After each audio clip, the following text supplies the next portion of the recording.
மரகத தமால மலர் மொட்டுகளை மொய்க்கின்ற பொன்னிற கருவண்டு போ மாதவன் மார்பினில் வாசம் புரிந்தங்கு மெய்சிலிர் பேற்றும் விழிகள்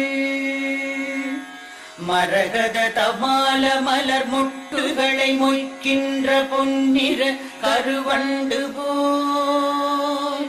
மாதவன் மார்பினில் வாசம் புரிந்தங்கு மெய்சிலிர் பேற்றும் விழிகள்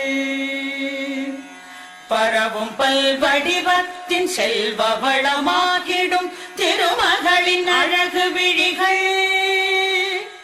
பறிவோடு அந்த இரு விழிகளின் கடை நோக்கு மங்களம் எனக் கருள்கவே.